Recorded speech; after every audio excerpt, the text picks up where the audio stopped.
اور بے شمار فضل و احسان کے اس نے ہم تمام کو تمام رسولوں کے تاجدار دو عالم کے مالک و مختار حبیب کردگار حضور سیدنا محمد مصطفیٰ احمد مصطفیٰ صلی اللہ علیہ وآلہ وسلم کی امت بابرکت میں پیدا فرمایا۔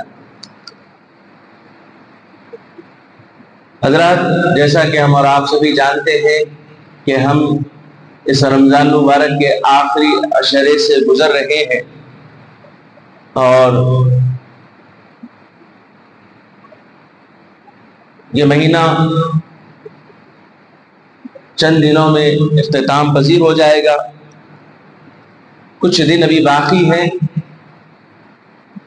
ہم تمام کو چاہیے کہ ہم ان دنوں میں زیادہ سے زیادہ عبادتیں کریں اور ان بچے ہوئے دنوں میں زیادہ سے زیادہ قرآن پاک کی تلاوت کریں۔ ہم ان دنوں میں زیادہ سے زیادہ اللہ تبارک و تعالی کا ذکر کریں، اس لیے کہ انسان کی زندگی کا کوئی بھروسہ نہیں۔ جیسا کہ کہا گیا کہ کیا بھروسہ ہے انسان کی زندگانی کا، آدمی بلبلا ہے پانی کا۔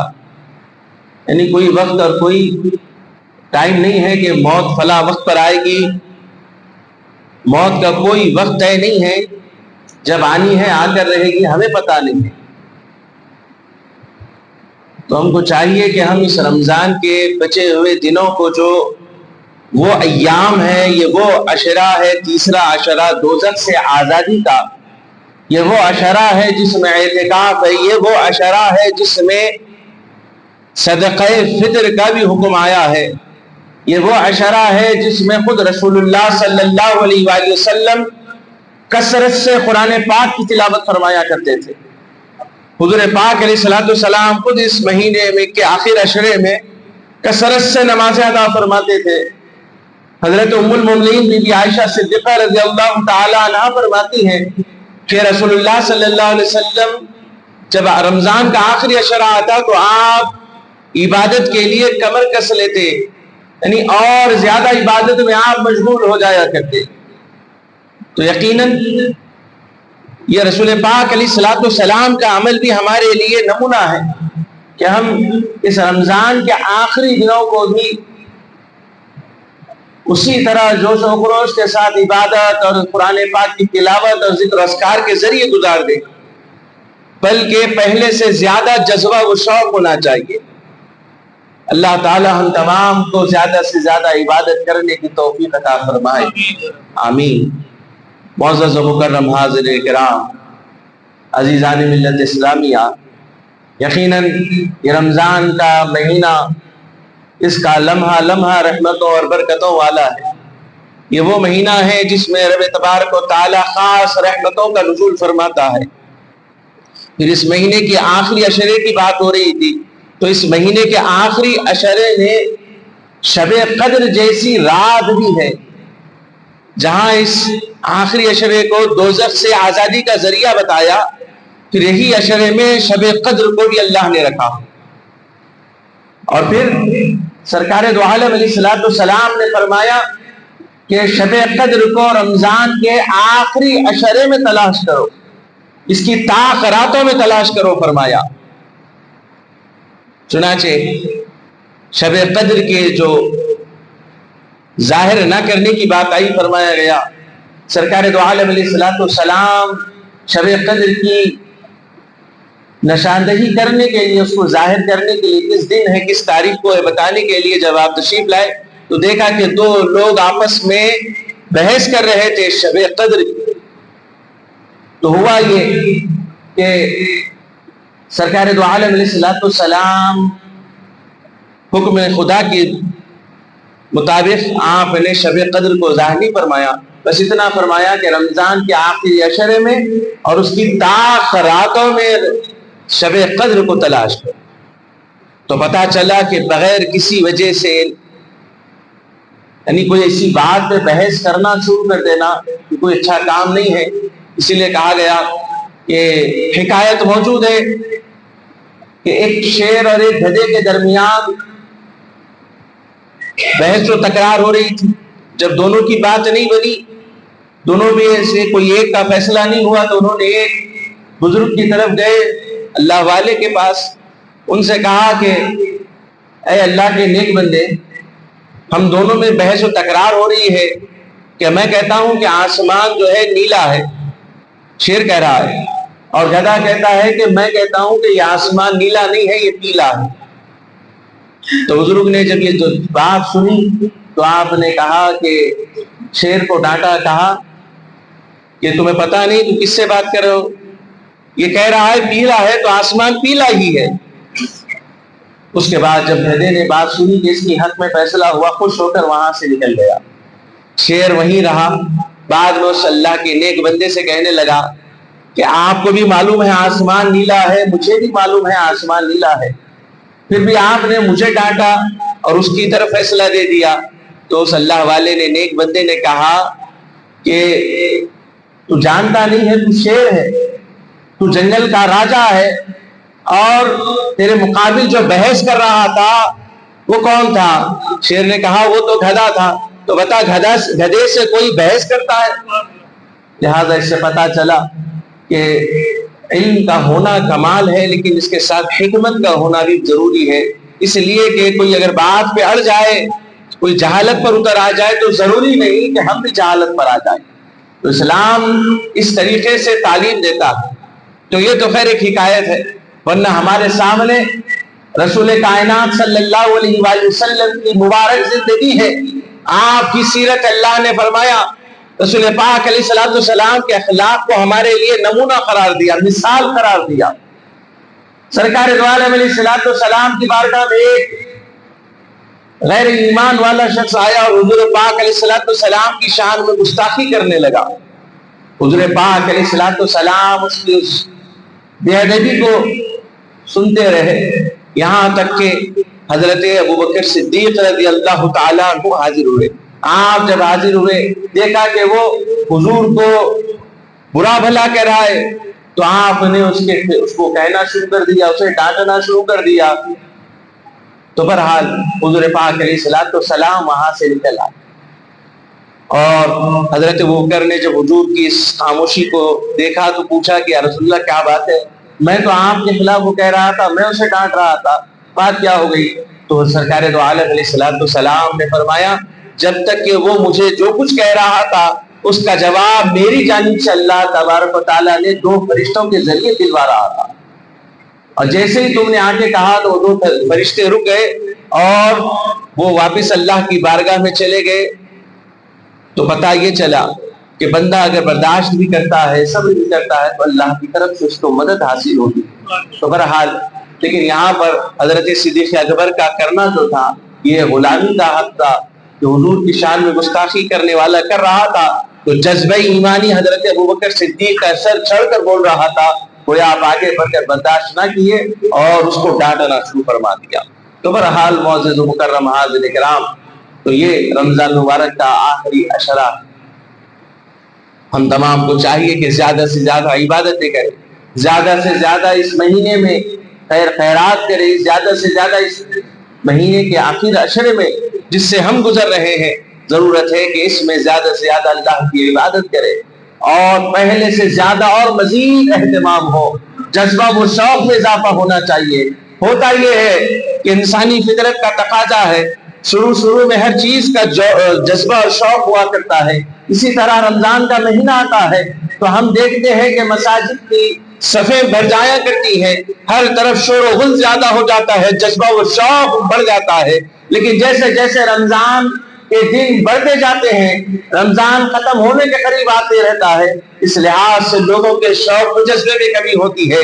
یہ الٹا معاملہ ہے، یہ اس کے برعکس ہو گیا ہے. حالانکہ ہونا یہ چاہیے تھا کہ جب رمضان ختم ہونے کو آ رہا ہے تو ہمیں یہ خیال ہو کہ ہماری کیا زندگی کا کیا بھروسہ ہے، ہماری حیات کا کیا بھروسہ ہے، پتہ نہیں کہ آئندہ رمضان ہمیں نصیب ہوگا یا نہیں، تو ہم کو چاہیے یا ہم اس کے لیے تیاری کریں اور اس رمضان کو اپنے لیے ذریعہ نجات بنا دے، ذریعہ مغفرت بنا دے، ذریعہ دوزخ سے نجات کا ذریعہ بنا دے، کہ ہم تمام کے لیے دنیا و آخرت میں کامیابی کا ذریعہ بن جائے۔ معزز و مکرم حاضرین کرام، جب یہ عشر آتا ہے تو پھر ایک اور چیز بھی یاد رکھنی ہے، وہ ہے زکوٰۃ کا ادا کرنا۔ اب یہ ہم سال کے کسی بھی مہینے میں ادا کر سکتے ہیں، لیکن رمضان سے اس کو لوگ تعلق رکھ لیتے ہیں تاکہ ثواب میں زیادتی ہو جائے، چونکہ غیر رمضان میں اور رمضان میں جو عمل کیا جاتا ہے تو بہت بڑا فرق ہے۔ تو معزز و مکرم حاضرین کرام، ضرورت ہے کہ زکوٰۃ ادا کی جائے۔ جو اس کے مستحقین ہیں، اولن جو مستحقین ہیں وہ غربا مساکین ہیں، اور غربا میں مساکین میں سب سے پہلے وہ لوگ ہیں جو آپ کے خونی رشتے دار، جو علماء کرام ازل سے کہتے آئے ہیں۔ اس کے بعد اگر کوئی اور ہے تو پھر وہ آپ کے ملنے جلنے والے پڑوسی ہیں، پھر اس کے بعد جو جن کو آپ نہیں جانتے وہ لوگ۔ لیکن ضرورت ہے کہ جب زکوٰۃ ادا کی جائے تو اس کے صحیح حقدار تک پہنچائی جائے، نمبر ایک۔ اور دوسری چیز یہ ہے راہ خدا میں خرچ کرنا، مدرسے میں مدارس میں زکوٰۃ کی رقم دینا، یہ دوسرا معاملہ ہے، لیکن دینا بھی چاہیے۔ اور جب مدارس کی بات آ جائے تو سب سے پہلے ہمارا یہ معاملہ ہو کہ سب سے پہلے مدرسے کی بات اگر آ جائے تو آپ کے زکوٰۃ کا، آپ کے صدقات کا اگر کوئی حقدار ہے تکن کی سرزمین پر تو جامع نظامیہ ہے۔ تو تمام کی ذمہ داری ہے کہ ہم زکوٰۃ اگر مدرسوں کو ادا کرنے کی بات ہو جائے تو پھر جامع نظامیہ کو ادا کرے، اس لیے کہ یہ تقریباً 150 سال سے زائد یہ مدرسہ دینی خدمات میں لگا ہوا ہے۔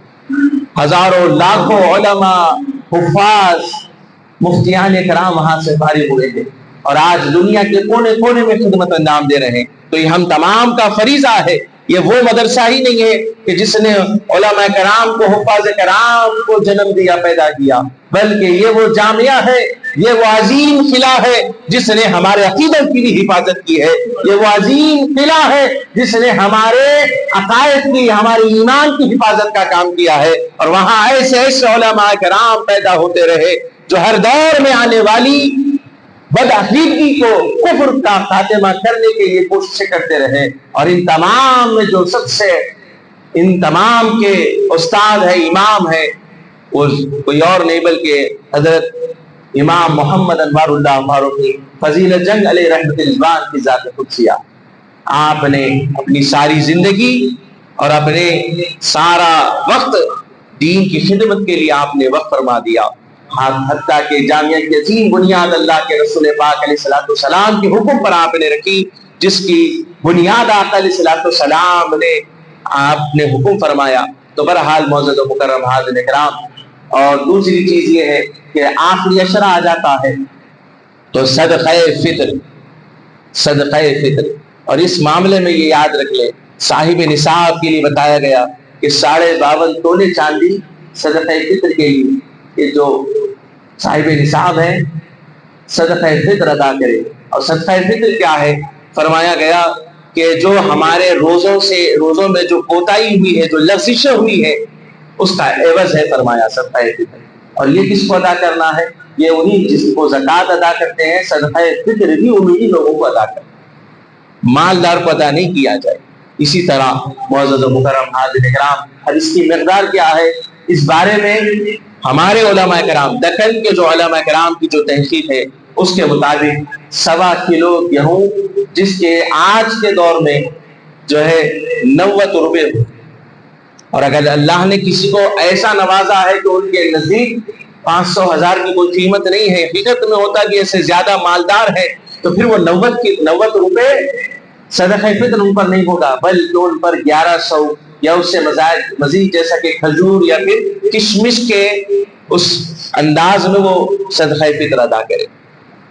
جو صاحب نصاب ہوں گے لیکن مال و دولت کی کثرت نہیں ہے، ہاتھ میں اتنا پیسہ نہیں ہے، تو پھر وہ صدقہ فطر کا پہلا جو گیہوں کے ضمن میں جو آتا ہے وہ ادا کریں گے 90 روپے۔ اسی طرح بعد میں اللہ نے اور نوازا ہے تو کشمش یا پھر کھجور کا جو رقم بنتی ہے، بہرحال 2.5 کلو جو ہوتے ہیں، بہرحال وہ ادا کرے۔ تو معزز و مکرم حاضرین کرام، تو صدقہ فطر کے بارے میں جہاں تک یہ بھی یاد رکھ لیں گھر کے ہر نابالغ بچے کا بھی صدقہ فطر ادا ہوگا. صرف روزے دار بالغ نہیں بلکہ گھر میں اگر روزہ رہنے والے بالغ بڑے لوگ جو ہے 4 ہیں اور 4 ایسے ہیں جو چھوٹے بچے ہیں جو نابالغ ہیں تو ان کا بھی صدقہ فطر ادا کرنا. اور اس کے ادا کرنے کا جو وقت ہے عید کی نماز تک اس کا وقت ہے. لیکن اول اور بہتر معاملہ یہ ہے, مستحب یہ ہے کہ بہتر یہ ہے کہ آپ عید سے پہلے ادا کر دیں تاکہ جن غربا کو, جن لوگوں کو وہ پہنچانا ہے ان تک پہنچ جائے تو وہ ان کے لیے عید کی خوشیوں میں ان کا ذریعہ بن جائے. تو ضرورت ہے کہ عید سے پہلے بھی ہم اس عشرے میں بھی اگر صدقہ فطر ادا کر دیں تو جو غربا ہیں, جو مستحقین ہیں, وہ بھی عید کی خوشی میں شامل ہو سکتے. تو اسلام نے اس طریقے سے پیغام دیا ہے, یہ آپس میں اتحاد ہی محبت ہی کی بات ہے. جہاں اسلام یہ سکھاتا ہے کہ سلام کرنا, اچھی بات کرنا نیکی ہے, مسلمان بھائی سے اچھی محبت سے پیش آنا, بات کرنا یہ صدقہ ہے, نیکی ہے. بلکہ دو مسلمان آپس میں اللہ کی رضا کی خاطر ملتے ہیں, پروردگار تعالیٰ ان کے آپس میں ملنے کے بعد الگ ہونے سے پہلے ان دونوں کی مغفرت کروا دیتے ہیں. صرف ایک اچھی سی بات کرے, سلام دعا ہو اور آپس میں ایک دوسرے سے بغلگیر ہو جائے, محبت سے پیش آ جائے, خیر و عافیت دریافت کر لیتے ہیں تو پروردگار تعالیٰ دونوں کی مغفرت فرما دیتا ہے الگ ہونے سے پہلے. تو آج کرام غور کریں, کتنا پیارا مذہب ہے, کتنا عظیم ہمارا مذہب ہے جو ہمیں آپس میں ایک دوسرے کا خیال رکھنے کا حکم بتاتا ہے, جو ہمیں یہ سکھاتا ہے کہ ہم صرف اپنا ہی نہیں بلکہ دوسروں کا بھی خیال رکھیں. ہم صرف اپنے پیٹ کی فکر نہیں کریں بلکہ دوسروں کا بھی خیال کریں. اسلام سکھاتا ہے. معزز و مکرم حاضرین کرام, اسی سوچ کو, اسی فکر کو لے کر اللہ والے دنیا میں تشریف لاتے رہے اور لوگوں کو خدا سے جوڑتے رہے, غیروں کو متاثر کیا, اپنوں کو سیدھا راستہ بھی دکھایا. معزز و مکرم حاضرین کرام, اس آخری عشرے میں جو چیز ایک اور اعتکاف ہے, چونکہ اعتکاف تو شروع ہو چکا لیکن اب یہ جو 10 دنوں کا اعتکاف ہے یہ مسنون ہے سرکار دو عالم علیہ الصلوۃ والسلام کی سنت مبارکہ ہے. اسی طرح اب اگر کوئی 10 دنوں میں نہ رہ سکے تو آخر دنوں میں 2 دن کا 3 دن کا بھی وہ اعتکاف کر سکتا ہے, لیکن وہ اسی طرح مسنون اعتکاف والوں کی طرح چاند رات کے دن یعنی چاند کی اطلاع آنے پر ہی وہ مسجد سے نکلے گا, لیکن 2 دن کا بھی وہ اعتکاف ہو سکتا ہے. تو ہم کو چاہیے کہ یہ جو صدقہ فطر, زکوٰۃ اور اعتکاف, نفلی اعتکاف ہے, ان پر بھی غور کرنا چاہیے تاکہ ہمارے اندر یہ جذبہ پیدا ہو, ہمارے اندر ایک طرح سے کوشش کا ایک خیال پیدا ہو جائے تاکہ ہم اللہ کو راضی کریں. معزز و مکرم حاضرین کرام, آیت کریمہ جس کی تلاوت کرنے کا میں نے شرف حاصل کیا, رب تعالیٰ فرماتا ہے انا انزلناہ فی لیلۃ القدر, اور بے شک ہم نے اس قرآن کو قدر والی رات میں اتارا ہے. معزز و مکرم حاضرین کرام, قرآن پاک کا اللہ نے ذکر فرمایا تو جہاں سرکار دو عالم علیہ الصلوۃ والسلام کا ذکر آ جائے یہ تو ضروری ہے, اس لیے کہ قرآن کا ذکر ہو اور صاحب قرآن کا ذکر نہ ہو تو بات مکمل نہیں ہوتی ہے. اسی طرح جب صاحب قرآن کی بات ہو جائے اور پھر علی کی بات نہ ہو, یہ کیسے ہو سکتا ہے؟ اسی لیے کہ اللہ تبارک و تعالیٰ نے شہادت جو مولا علی کی رکھی ہے وہ تاریخ 21 رمضان ہے, یعنی شب قدر سے اس کو تعلق ہے. اور علی کے بارے میں خود خدا کے رسول نے فرمایا قرآن علی کے ساتھ ہے اور علی قرآن کے ساتھ ہے, فرمایا حتیٰ کہ اب دنیا سمجھے کہ بات یہی ہو گئی, لیکن آقا فرماتے ہیں حتیٰ کہ قرآن اور علی حوض کوثر پر میرے اکٹھے میرے ساتھ میرے سامنے آئیں گے. فرمایا یہ شان ہے حضرت مولا علی کی. تو میں آج آپ کے سامنے جو عرض کرنے لگا ہوں, حضرت مولا علی کی ولادت کی باتیں ہم سنتے رہتے ہیں 13 رجب میں, لیکن آئیے ان پہلوؤں پر غور کریں جو مولا علی کی سخاوت کی باتیں ہیں. وہ علی جو دامن رسول میں پلے بڑے, حاضرین کرام, جن کو حضور نے بچپن سے پالا ہے, جو حضور رسول پاک کے دامن کرم میں پرورش پانے والے علی ہیں, ان کی سخاوت دیکھیں. جس نے سخاوت کو پایا حضور کے ذریعے سے وہ علی کی بات سنے. کیا ہوتا ہے, ایک مرتبہ کا واقعہ ہے, ایک غریب عورت حضرت مولا علی کے در پر آتی ہے اور آواز لگاتی ہے, اے گھر والوں کچھ ہے تمہارے پاس, شہد تو دے دو, میں شہد چاہتی ہوں. حضرت مولا علی باہر دروازے پر تشریف لائے, اس نے اس کو دیکھا تو اس نے ایک کٹورا آگے کیا, ایک چھوٹا سا کھٹورا آگے کیا. حضرت علی نے جیسے کھٹورا ہاتھ میں لیا مسکرائے اور کہا کہ کھٹورا اس کے ہاتھ واپس دیتے ہوئے کہا اے مائی سے ہاتھ میں رکھ. اور آپ اندر تشریف لے گئے اور خادم کو کہا کہ جو شہد کا مشکیزہ ہے وہ لے آؤ. جب خادم مشکیزہ لے آیا شہد کا، حضرت مولا علی نے اس مشکیزے کو اس خاتون کے اس غریب عورت کے ہاتھ میں دے دیا، کہا یہ مشکیزہ شہد کا رکھ لے. وہ عورت حیران رہ گئی، کہنے لگی اے مولا علی، اے امیر المومنین، آپ سے میں نے ایک کھٹورا شہد سوال کیا تھا، ایک چھوٹے سے کھٹورے میں شہد مانگا تھا اور آپ نے سارا مشکیزہ اٹھا کر دے دیا. حضرت مولا علی نے کیا کہا؟ کہتے ہیں اے مائی، یہ تیرا ظرف تھا کہ تو نے ایک کھٹورا مجھ سے سوال کیا ہے، مجھ سے اتنا سا شہد مانگا ہے. یہ علی کا ظرف ہے کہ علی سے مانگنے تو اتنا شہد آئی ہے، لیکن علی کے پاس ایک مشکیزہ پورا جو ہے شہد بھرا ہے، لے جا یہ تیرا. یہ علی کی شان ہے، یہ علی کا ظرف ہے کہ تو نے تو مانگا اتنا تھا تیری سوچ کے مطابق، اور علی خدا کی رضا کی خاطر سارا کا سارا دے رہا. تو یہ سخاوت کا معاملہ ہے کہ فرمایا گیا کہ گھر میں کچھ ہوتا نہ ہوتا یا آپ اس کی فکر نہیں فرماتے، وہ نبی کی شان آپ میں نظر آتی ہے. اس لیے کہ یہاں تک کہ جس طرح سرکار دو عالم علیہ الصلوۃ والسلام کی بارگاہ میں کوئی مانگنے والا سائل آ جاتا تو آپ کے در سے کبھی خالی نہیں جاتا. رسول اللہ صلی اللہ علیہ وسلم کے در سے کبھی خالی نہیں جاتا. مانگنے والا آپ کے در پر آتا، جو مانگتا وہ پا جاتا. روایتوں میں آتا ہے کہ آقا علیہ الصلوۃ والسلام کی بارگاہ میں ایک بہترین لباس پیش کیا ہے. آپ علیہ الصلوۃ والسلام نے اسے اندر تشریف لے کر زیبتن فرمایا، نیا لباس، بڑا قیمتی لباس. اور اس سے پہلے آپ 72 بیلوں والا لباس پہنے ہوئے. حاضر کرام، اس کے بعد جب آقا علیہ الصلوۃ والسلام باہر تشریف لائے، صحابہ کرام موجود ہیں، ان سے محو گفتگو ہوئے. اتنے میں ایک سائل آیا مانگنے والا، جس کے جسم پر اوپر حصے پر کوئی لباس نہیں ہے، بس اس کا سطر چھپا ہوا. کہنے لگا یا رسول اللہ، کچھ پہننے کے لیے ہے تو عطا فرما دے. آپ علیہ الصلوۃ والسلام اگر اشارہ فرما دے تو زمین و آسمان اپنا منہ پھاڑ دے، صحابہ کی طرف نظر فرما دے تو بازار سے ایک قیمتی لباس لا کر آقا کی بارگاہ میں پیش کروا دے. لیکن میرے اور آپ کے آقا سے بڑھ کر روئے زمین پر کسی ماں نے سخی کو پیدا ہی نہیں کیا ہے. آقا نے کیا کیا؟ آپ اندر تشریف لے گئے اور اپنا جو ابھی قیمتی لباس تحفہ پایا تھا آپ اسے نکالتے، ہر 72 پیوندوں والا لباس پہن لیتے ہیں، اور اس آباد کو، اس جبے کو آپ جو نیا آپ کو عطا کی پیش کیا گیا تھا آپ وہ لا کر اس سائل کو دے دیتے ہیں اور دنیا کو بتاتے ہیں دنیا والے تو وہ سخی ہے، سخی کہلاتے ہیں جن جو خود اچھا پہنتے بھی ہیں، دوسروں کو پہناتے ہوں گے، لیکن محمد عربی صلی اللہ علیہ وآلہ وسلم وہ ذات ہے جو خود نہ پہن کر دوسروں کو پہنانے والی ہے، جو خود نہ کھا کر دوسروں کو کھلانے والی ذات کا نام محمد رسول اللہ صلی اللہ علیہ وسلم.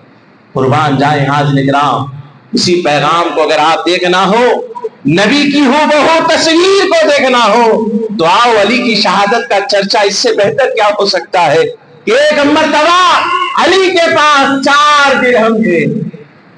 کل درہم دولت علی کتنی تھی؟ 4 درہم. حضرت علی نے کیا کیا؟ ایک مرتبہ خیال آیا یہ 4 درہم رکھ کر کیا کروں، اللہ کی راہ میں دیتا ہوں. یہ خیال آیا، ادھر علی زمین پر خدا کو راضی کرنے کے لیے کوشش میں لگے ہیں اور خدا کی نظر علی پر لگی ہے. کیا ہوا؟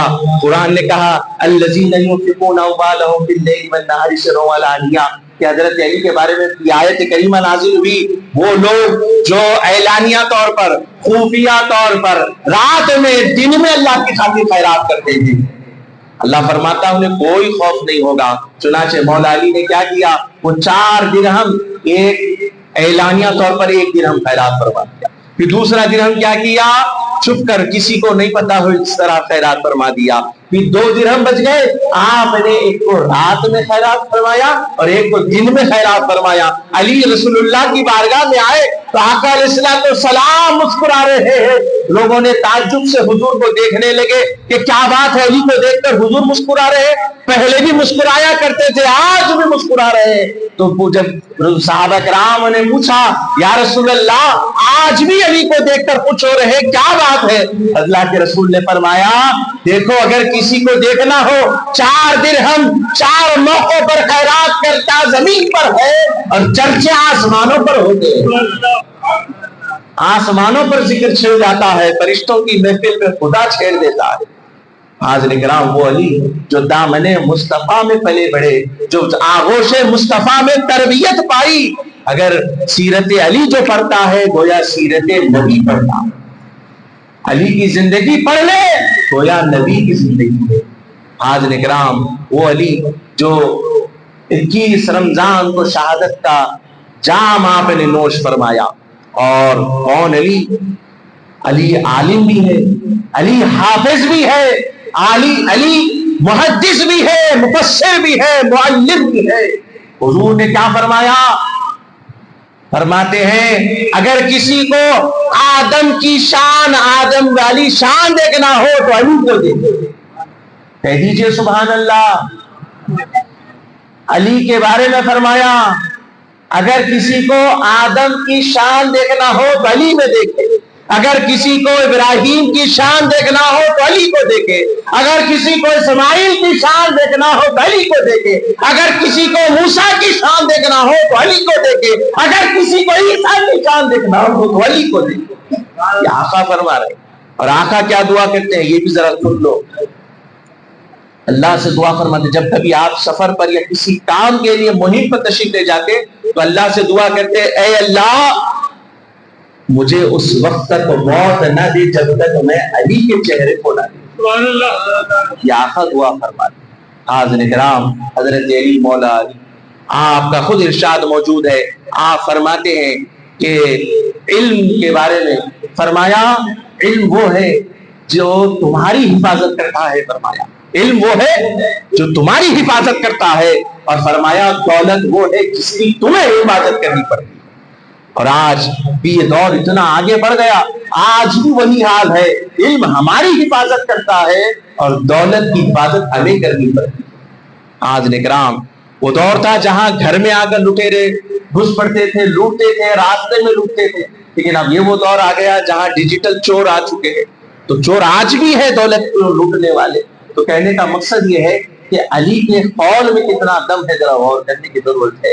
حضرت مولا علی نے خود ممبر رسول پر آپ فرماتے ہیں سلونی سلونی، پوچھنا ہو جو پوچھنا ہے پوچھو میں بتانے تیار ہوں. اگر توریت و زبور سے متعلق بھی ہو تو آج علی جواب دینے تیار.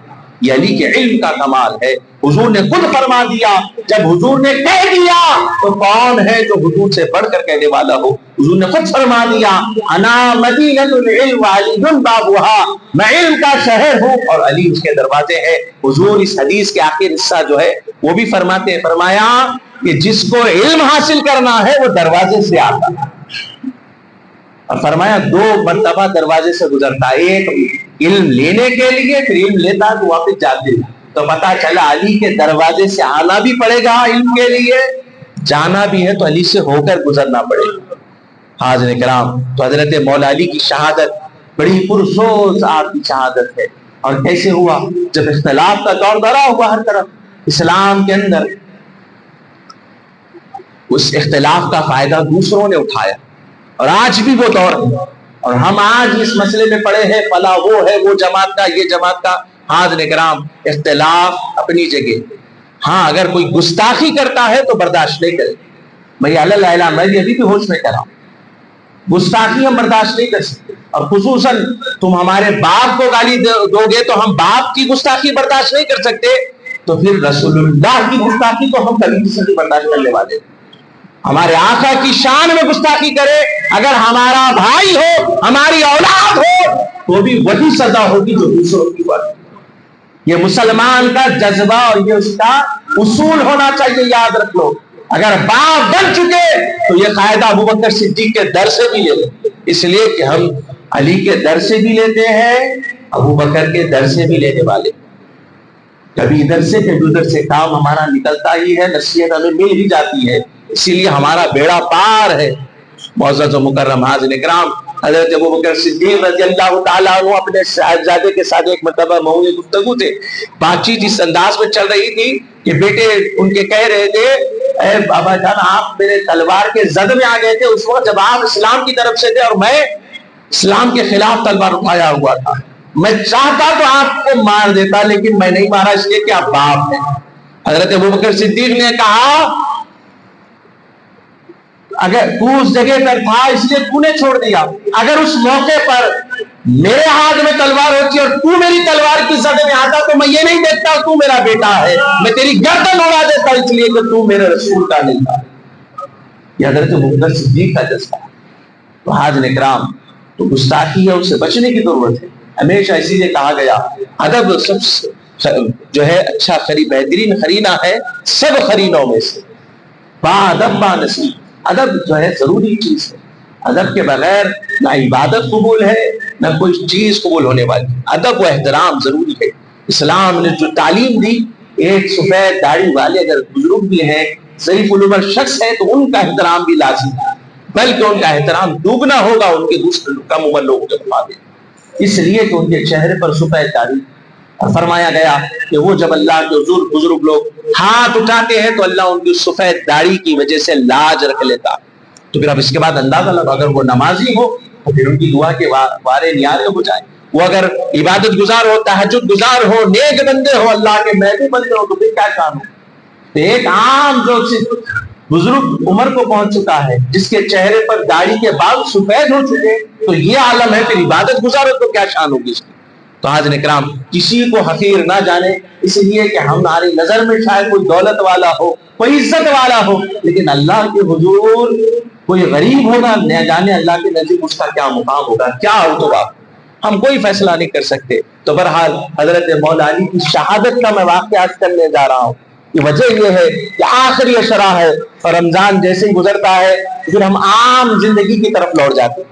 اب ادھر ہم دیکھیں حضرت مولا علی شیر خدا آپ کا یہ معاملہ ہوا کہ جب 19 رمضان کو آپ کو ضرب لگا، ہوا یہ کہ آپ فجر کی نماز کے لیے جب تشریف لے جانے لگے اور جیسے ہی مسجد میں داخل ہوئے فجر کی نماز آپ نے شروع کی، جیسے نماز آپ نے شروع کی تو ابن ملجم، جس کا نام عبد الرحمن ابن ملجم، اس لعین نے جو کہ خارجی تھا، جو دشمن تھا حضرت مولا علی کا، اور وجہ یہ تھی کہ جب وہ اختلافات کا دور چل رہا تھا تو یہ ان دوسرے گروہوں میں سے تھا، یہ صرف کہہ رہا تھا کہ بس اللہ کا حکم چلے گا، کسی امیر کا حکم نہیں چلے گا، انکار کرنے والوں میں سے تھا، لہذا اس نے موقع پا لیا۔ بہرحال مسجد میں داخل ہو، جیسے حضرت مولا علی نے نماز شروع کی فوراً اپنی زہر آلود اس تلوار کو لیا جو کئی دنوں سے اس نے زہر آلود کیا، اس لیے کہ علی کو مارنا ہے۔ پھر علی وہ ہے جو میدان کے شہ سوار ہے، میدان جنگ میں جن کے آگے کوئی نہیں ٹکتا، علی سے مقابلہ کرنا معمولی بات نہیں تھی۔ بہرحال حضرت مولا علی جیسے نماز شروع کی، اس نے ایک تلوار سے ایک ہی لفظ ایسا وار کیا جو حضرت مولا علی کے سر انور پر پڑا، اور جیسے ہی وہ سر پر پڑا تو آپ کے سر مبارک سے خون بہنا جب شروع ہوا تو 2 دن تک مسلسل خون بہتا رہا۔ اور سرکار دو عالم علیہ السلام کو سلام کے بارے میں حضرت مولا علی خود فرماتے ہیں، میں نے جب ایک مرتبہ بیمار ہوا تو میرے آقا سے رسول اللہ سے پوچھا، یا رسول اللہ کیا میں اس بیماری سے مر جاؤں گا؟ تو غیب کی خبر دینے والے، زمین و آسمان کی خبر دینے والے میرے اور آپ کے آقا کیا فرماتے؟ اور علی پوچھ رہے، بتا رہے ہیں لوگوں علی کا بھی ایمان ہے، رسول اللہ غیب جانتے۔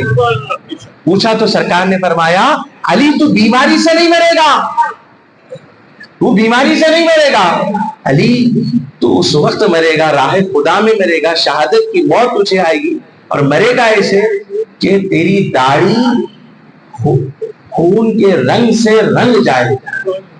حضرت امام حسن فرماتے کہ یہ وار جو تھا اس کی وجہ سے جو خون بہ رہا تھا تو ہم فیصلہ نہیں کر پا رہے تھے۔ مولا حسن فرماتے کہ فیصلہ نہیں کر پا رہے تھے کہ چہرے کا رنگ ویسا ہی ہے یا خون کا رنگ اصل ہے۔ دونوں میں کے رنگ سے ہم ناواقف تھے. ہم فیصلہ نہیں کر پا رہے تھے کہ خون کا رنگ وہی اصل رنگ ہے یا چہرے پہ جو رنگ ہے وہ ہے. یعنی دو رنگ بھی ایسے مل گئے کہ پتہ نہیں چل رہا. اور حضور فرماتے ہیں کہ علی تو اس وقت شہید ہوگا جب تیری داڑھی خون کے رنگ سے رنگ جائے. اور حضرت مولا علی جب یہ اوزاری فرماتے اور شہادت کی موت کی دعا کرتے اللہ کے حضور, تو اپنی داڑھی کو پکڑ کر عرض کرتے ہیں داڑھی کو کب رنگین ہوگی. یہ شہادت کی موت کو اس طرح آپ دعا فرمایا کرتے. اور جو وقت آ گیا تو آپ ان داڑھی کو اس طرح ملتے اور دیکھتے کہ آپ خوش ہو جاتے کہ اب میری داڑھی رنگین ہو چکی ہے, اب مالک حقیقی سے ملنے کا وقت آ چکا ہے, اب خدا سے ملنے کا موقع آ چکا ہے. یا آپ کا معاملہ ہوتا. حتیٰ کہ یہ ایام چل رہی ہے, وقت چل رہا ہے, اسی دوران حضرت امام حسن اس ملزم کو پکڑ لاتے ہیں اور حضرت علی کی بارگاہ میں پیش کرتے ہیں. حضرت علی پوچھتے ہیں ملزم کو لایا ہے, پیش کیا جائے. وہ ملزم کو جب پیش کیا گیا تو حضرت علی جو خون کا پیاسا تھا, جس نے علی پر وار کیا تھا, جس کے وار پر علی نے کہا تھا فزت رب الکعبہ, کہتے ہیں کہ قسم خدا کی, میں قسم رب کعبہ کی, میں اپنے مقصد میں کامیاب ہو گیا. یہاں کے منہ سے جملہ نکلتا. اب اندازہ کریے ہمیں کوئی تکلیف ہو دے یا کوئی بات ہو جائے تو ہمارے منہ سے فوراً کیا نکلتا. اللہ خیر فرمائے, اللہ ہدایت عطا فرمائے. تو بہرحال کہتے ہیں رب کعبہ کی قسم میں کامیاب ہو گیا. یہ آپ کے جملے تھے. بہرحال اس کے بعد یہ کہ آپ نماز کی عین حالت میں نیچے گرے, لوگوں نے آپ کو اٹھایا, گھر پہنچایا. بہرحال جب ابن ملجم کو پیش کیا گیا تو آپ کے سامنے وہ کانپ رہا, اس لیے کہ جب وار کیا تھا تو علی کے پشت یعنی پیچھے کی جانب تھا. اب علی خود سامنے ہے, وہ علی, وہ سورما, وہ بہادر, وہ شجاع, وہ میدان کا شہسوار جس کے آگے مرحب جیسے لگی وہ شہید بھی ٹک نہ پائے, جس کی ایک وار پر دو ٹکڑے ہو کر گر پڑے. اسی لیے کہا شاعر نے کہ مرحب ہے دو نیم پڑا ہوا سرے خیبر, مرحب ہے دو نیم پڑا ہوا سرے خیبر, کہ اب اٹھنے کا نہیں مارا علی کا ہے, کہ اب اٹھنے کا نہیں مارا علی کا ہے. تو حاضرین اکرام حضرت علی کے سامنے تھر تھر کانپ رہا ہے, پسینے چھوٹ رہے ابن ملجم کے, اس ملعون کے. بہرحال حضرت علی نے اس کو کہا گھبراؤ نہیں, بیٹھو, اسے بٹھاؤ. اس کے بعد آپ اسی وقت ٹھنڈا ٹھنڈا پانی منگاتے ہیں مشکل سے منگا کر, اور اسے پینے کے لیے کہتے ہیں اسے پانی پلاؤ, اسے ٹھنڈا شربت پلاؤ. اور شربت لایا جاتا ہے, شربت پلایا جاتا ہے. اس کے بعد حضرت مولا علی اپنے بیٹے امام حسن کو حکم فرماتے جاؤ اس کے لیے گرم گرم نرم کھانا لے آؤ تاکہ یہ اچھے سے کھا سکے. حاضرین اکرام حضرت مولا علی اس موقع پر کھانا منگواتے ہیں, اسے کھانا کھلایا جاتا ہے, وہ کھانا کھاتا ہے, اور نہ جانے ندامت اس سے آئی نہ آئی, اللہ خیر فرمائے. حاضرین اکرام یہاں تک کہ جب یہ عمل دیکھ رہے تھے تو آپ کے شہزادگان حضرت امام حسن و حسین بے چین و بے قرار ہو رہے تھے, اس کی گردن اڑا دی جائے, جس نے ہمارے باپ پر حملہ کیا ہے, ہمارے والد پر جان لیوا حملہ کیا ہے. خیال یہ آ رہا تھا. لیکن حاضر اکرام حضرت مولا علی نے جب ان کے جوش و جذبے کو دیکھا امام حسن و حسین کے, فرمایا اس کو مارنا ہے یہ تمہارا حق ہے, لیکن ایک کام یہ کرنا, اسے ایک لخت مار دے, یعنی ایسے مارنا کہ اس کی فوراً روپت ہو جائے, تڑپ تڑپ کر اسے مرنے نہ دو, اسے آسانی سے مار. یہ آپ کا انداز. اب آپ ہم غور کریے, ہم لڑائی جھگڑے کی بات آ جاتی ہے, بحث و تکرار ہوتی ہے تو ہمارا انداز کیا ہوتا ہے, ہم کیسے راہوں پر, سڑکوں پر, حاضر کرام چوراہوں پر ہمارا انداز کیا ہے, ہماری بات چیت کا لیول کیا ہو چکا ہے.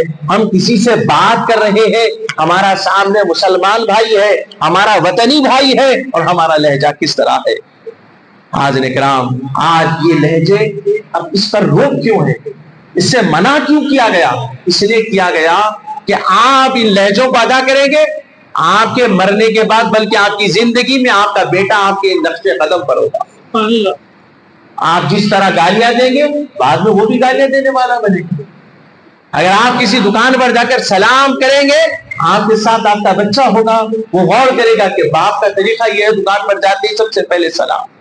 حاضر کرام آج ہم کوئی چیز روپے دے کر خریدتے ہیں, بزرگان دین فرماتے ہیں اگر تم کسی سے کوئی چیز خریدتے ہو اور بدلے میں شکریہ کہتے ہو, جزاک اللہ کہتے ہو, اللہ برکت دے کہتے ہو, فرمایا وہ اس کے پاس مال پہنچنے سے پہلے اللہ تمہارے رزق میں اضافہ فرما دے گا. ہوتا ہے نا مال جیب سے گیا تو افسوس بھی رہتا ہے, یا خیال تو بھی آتا ہے 1% 0.5% تو خیال آتا ہے یہ تو خرچ ہوئے ہیں. تو فرمایا وہ فکر جو ہوتی ہے اللہ اس فکر سے آزاد فرما دیتا ہے اور رزق کا بدل عطا فرما دیتا ہے. تو ہمارا کام تو یہ ہو ہم اخلاق سے پیش آ جائے. اور رمضان یہ مہینہ صرف بھوکے پیاسے رہنے کا نام نہیں ہے, کہ رمضان ہماری باطن کو سدھارنے آیا, ہمارے ظاہر کو, ہمارے باطن کو, ہمارے اخلاق کو سدھارنے کے لیے آیا. تو حضرت مولا علی کا تذکرہ کرنے کی وجہ یہی ہے کہ ہم اپنی زندگیوں کو جو ہے ان اہل بیت و صحابہ کرام کی زندگیوں کے مطابق گزاریں. سب سے پہلے اپنی زبان کو صاف رکھیں. حضرت مولا علی کا قول سنا کر اپنی بات کو ختم کر دوں. حضرت مولا علی شیر خدا خود فرماتے ہیں انسان کی زبان کے بارے میں, فرمایا انسان کی زبان بھیڑیے کی مانند ہے. فرمایا کس کی مانند ہے؟ بھیڑیے کی مانند ہے. فرمایا جب تک بند ہے خیر میں, اور فرمایا جب وہ زبان کھل جائے تو فرمایا بھیڑیے کی طرح حملہ کر دی. تو فرماتے یہ آپ کی بات پر غور فرمائیے کہ کس طرح آپ نے فرمایا. یقیناً جب ہم زبان سے بری بات کہنا شروع کر دیتے, گالی گلوچ کرتے, بحث و تکرار کرتے تو پھر ہماری زبان رکتی نہیں ہے. اسی لیے سرکار دو عالم نے فرمایا کہ جب غصہ آ جائے تو فرمایا اگر ٹھہرے ہو تو بیٹھ جاؤ, اگر بیٹھے ہو تو لیٹ جاؤ, یا اس مقام سے کچھ دیر کے لیے کچھ باہر آ جاؤ, 10 سے 5 قدم آگے چل جاؤ. فرمایا یا تو پانی پی لو. فرمایا اس طرح تمہارا غصہ ختم ہو جائے گا. حاضرین کرام ضرورت ہے, حضرت مولا علی خود فرماتے ہیں غصے میں آ کر کوئی قسم نہ کھاؤ. کیا فرمایا آپ نے؟ غصے میں آ کر, مولا علی کا قول ہے, کوئی قسم نہ کھایا کرو, اور خوشی میں آ کر کوئی وعدہ نہ کیا. اس لیے کہ جب غصے میں آ کر قسم کھاتے ہیں اکثر ہوتا ہے کہ میں قسم کھاتا ہوں پھر قدم نہیں رکھوں گا, آؤں گا نہیں, بعد میں اس کو افسوس ہوتا ہے. اس لیے کہ غصے میں قسم کھائی تھی, وہ موقع ایسا تھا. اسی طرح خوشی میں آ کر, خوشی کچھ دیر کے لیے خوشی کا احساس رہتا ہے, بعد میں خوشی نہیں رہتی. اسی طرح پر میں خوشی میں آ کر وعدے کر دینا, فلاں کر دوں گا, فلاں دے دوں گا. حاضر کرام فرمایا اس سے بھی احتیاط کرو. حضرت مولا علی نے فرما دیا, آپ فرماتے ہیں علم روشنی ہے فرمایا, اور جہالت تاریکی ہے فرمایا.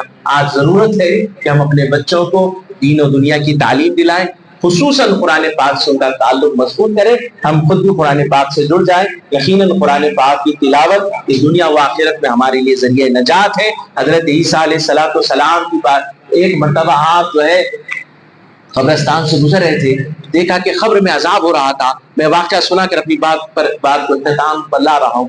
حضرت عیسیٰ علیہ السلام دیکھ رہے تھے عذاب ہو رہا تھا, آپ وہاں سے گزر گئے, اور جب واپس وہاں سے کسی راستے سے کچھ دیر بعد گزرے تو کیا دیکھتے ہیں کہ وہ جو قبر میں عذاب ہو رہا تھا وہ عذاب ختم ہو چکا, اور وہاں اللہ کی رحمتیں نازل ہو چکی.